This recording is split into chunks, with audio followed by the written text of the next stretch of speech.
Dan Ya, pemirsa TV Desa yang saya cintai, saya banggakan, saya muliakan. Selamat menjalankan ibadah puasa bagi yang menjalankan di bulan puasa Ramadan. Semoga mendapat limpahan rahmat untuk kita semua dan bisa melindungi Indonesia dari segala musibah, mara bahaya, dan memajukan Indonesia.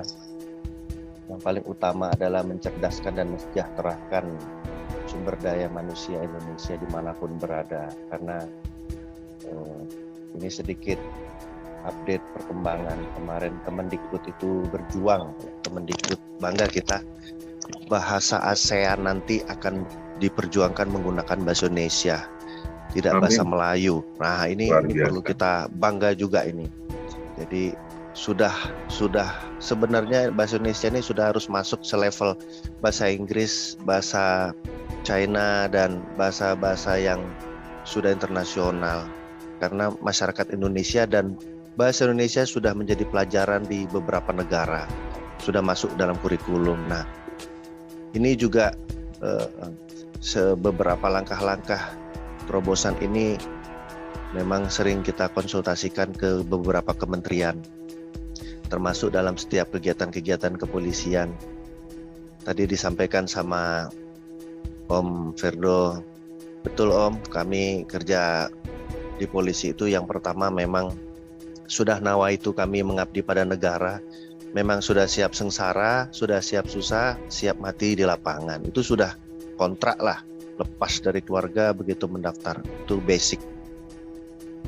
Tetapi harus kita ketahui juga bahwa kita jangan serius-serius ya Om ya, ini kan edukasi dan model fun ya Om Edi ya, Om Rio ya. Jadi ya Om Edi sudah pernah ketemu saya, ya gitulah saya Om, jeplak-jeplok orangnya, tidak takut dikritik, tapi dengan masukan yang positif kita membangun Polri, yang membangun negara. Nggak mungkin merusak Polri terus membangun negara, nggak mungkin, karena pelaksana hukum negara ini adalah Indonesia sesuai Undang-Undang Dasar 1945, jelas dicantumkan bahwa pembina hukum nasional itu adalah Kepolisian Negara Republik Indonesia. Jadi apapun produk hukum yang dikerjakan oleh eksekutif, legislasi dan sebagainya sampai tingkat daerah itu sebetulnya wajib mengikut sertakan kepolisian sebagai konsultan hukum. Nah, itu yang kadang kita lupakan karena ada kepentingan-kepentingan tertentu. Betul Om Ferdo, saya dulu dari Letnan 2, Letnan 1, namanya cari maling, penjahat itu nggak ada yang kenal. Kalau kenal kita WA aja datang ya penjahat itu. Sebenarnya penjahat itu juga manusia. Jadi kalaupun memang sudah hidupnya di jalur yang demikian, itu susah sembuhnya dan susah hilangnya. Dulu saya pernah di reskrim, jadi cerita sedikit bahwa dia mengaku, seorang penjahat ini, Pak, saya ini keluar penjara sudah 4 kali lebih. Orang tua dan keluarga saya sudah puluhan kali. Memang kerja hidup saya di sini, ya mencuri. Nah gitu. Bisanya hanya memalsu dokumen, bisanya hanya merampok misalnya. Mengaku mereka gitu. Akhirnya kita carikan solusi, bekerja di perusahaan, diterima oleh mitra-mitra perusahaan di wilayah hukum kita, di Polsek, di Polres, alhamdulillah. Jadi tugas kita itu sebetulnya ada, kita tahu di dalam kitab Undang-Undang Hukum Acara Pidana, itu diskresi kepolisian. Kita tidak hanya melakukan represif Om, sebetulnya pemirsa sekalian, tugas kita itu tugas pokok melindungi, mengayomi dan melayani. Nah, mengayomi inilah yang sangat luas. Seperti tadi kita mencarikan pekerjaan untuk teman-teman saudara kita, itu walaupun mereka melakukan kriminalitas tapi warga negara Indonesia, jangan lupa saudara kita juga, itu saudara kita. Masih setanah air, sebangsa, lebaran juga, puasa juga, ya tobat juga, kumat juga, kan gitu. Jadi kita harus betul-betul mencarikan solusi dan harus membuka hati gitu. Banyak pengemis di jalan, kenapa? Karena mereka di desa melihat di kota mudah mencari pekerjaan. Ternyata mengemis pun 1 bulan bisa menghasilkan 5 juta sampai 15 juta misalnya. Ini beberapa orang yang sudah kita dulu pernah kita amankan dengan Satpol PP, dinas sosial gitu, kita buktikan, kita telusuri. Jadi pola-pola ini di kalangan seperti ini harus kita rubah gitu. Jangan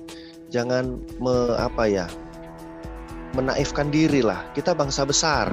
Nah, mereka cerdas-cerdas. Maka itu kita melihat di mana sih kelemahan dan putusnya daripada kemauan daripada masyarakat yang tipikal seperti ini.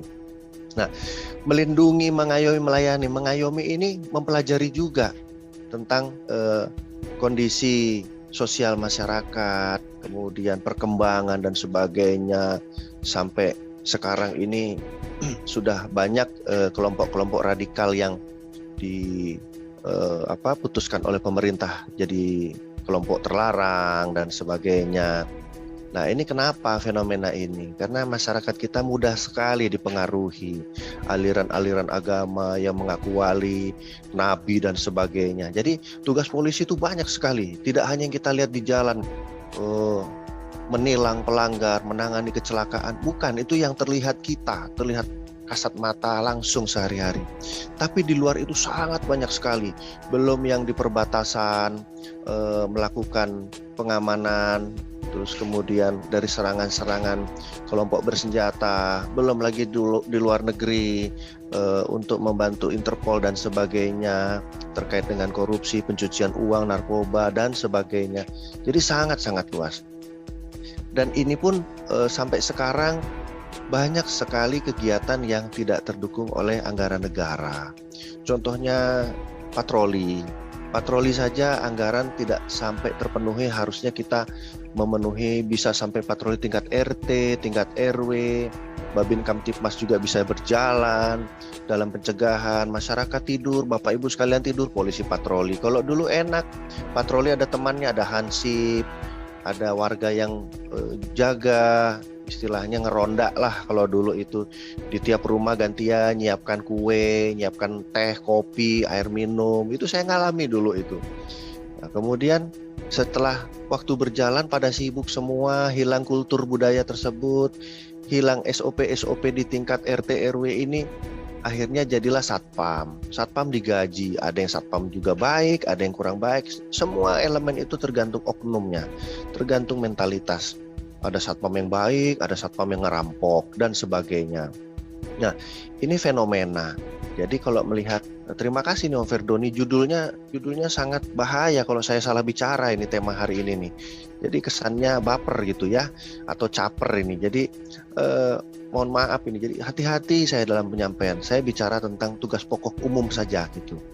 Karena menghargai polisi itu bahasa keluarga saya pribadi itu menyampaikan, kamu jadi polisi jangan mengharap dihargai orang, jangan harap dihormati orang, walaupun sebaik apapun dan sekerja keras apapun yang kau lakukan, karena tugas polisi itu adalah sudah kewajiban untuk membantu masyarakat dalam hal apapun. Nah ini, terus kalau kami tambahkan, baik ada anggaran atau tidak, tetap kita harus bekerja. Nah itu